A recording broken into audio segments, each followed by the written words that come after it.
सुप्रभात बच्चों, मैं आपकी हिंदी की अध्यापिका हूँ और आज जो विषय मैं आपको पढ़ाने जा रही हूँ वह है क्रिया विशेषण।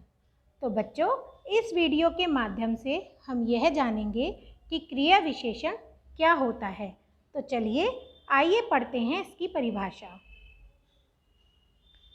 क्रिया विशेषण की परिभाषा। जो शब्द क्रिया की विशेषता प्रकट करते हैं वे क्रिया विशेषण कहलाते हैं। बच्चों, क्रिया यानी कि किसी काम का होना।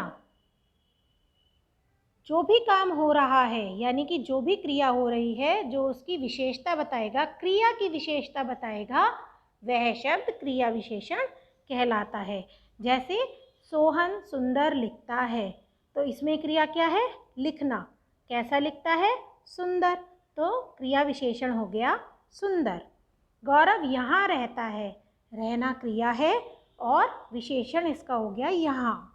संगीता प्रतिदिन बढ़ती है, पढ़ती है, तो पढ़ती क्रिया और प्रतिदिन क्रिया विशेषण। इन वाक्यों में सुंदर, यहाँ और प्रतिदिन शब्द क्रिया की विशेषता बतला रहे हैं, अतः यह शब्द क्रिया विशेषण है। अब बच्चों, हम जानेंगे क्रिया विशेषण के भेद या प्रकार। क्रिया विशेषण कितने प्रकार का होता है?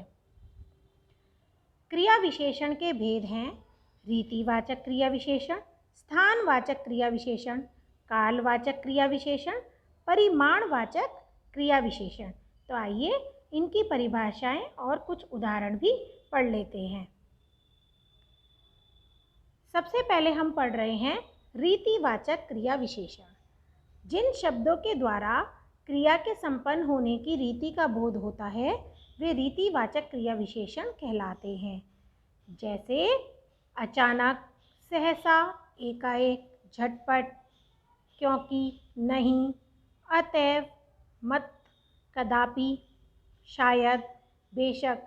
जहाँ पर ऐसे शब्दों का प्रयोग होता है वहाँ पर रीतिवाचक क्रिया विशेषण होता है। चलिए अब आगे पढ़ते हैं स्थानवाचक क्रिया विशेषण। बच्चों, स्थानवाचक क्रिया विशेषण उसे कहते हैं जो शब्द क्रिया के होने के स्थान संबंधी विशेषता का पता बताते हैं, यानी कि स्थान संबंधी विशेषता बताते हैं, उन्हें स्थानवाचक क्रिया विशेषण कहते हैं। जैसे कि बाहर, भीतर, ऊपर, नीचे, आगे, पीछे, दूर, पास, इधर, उधर आदि।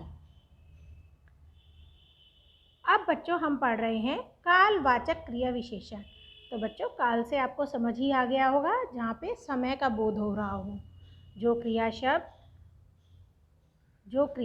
शब्द क्रिया के घटित स्थान या करने के समय का बोध कराते हैं उन्हें कालवाचक क्रिया विशेषण कहते हैं। जैसे कि थोड़ा थोड़ा, अत्यंत, अधिक, अल्प, बहुत, कुछ, पर्याप्त, प्रभुत, कम, न्यून, बूंद बूंद, केवल, प्राय, अनुमानतः, सर्वथा आदि। इसके अलावा बच्चों सुबह, शाम, ये शब्द भी कालवाचक क्रिया विशेषण का बोध कराते हैं। परिमाणवाचक क्रिया विशेषण।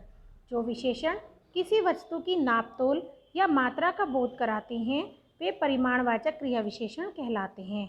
जैसे बहुत आटा, लीटर भर दूध। इसमें बहुता, थोड़ा थोड़ा, अत्यंत, अधिक, अल्प, बहुत, कुछ, पर्याप्त, प्रभुत, कम, न्यून, बूंद बूंद, स्वल्प, केवल, प्रायः, अनुमानतः, सर्वथा आदि शब्द प्रयोग में आते हैं। तो बच्चों, आशा करती हूँ आपको यह विषय समझ में आ गया होगा। धन्यवाद। आपका दिन मंगलमय हो।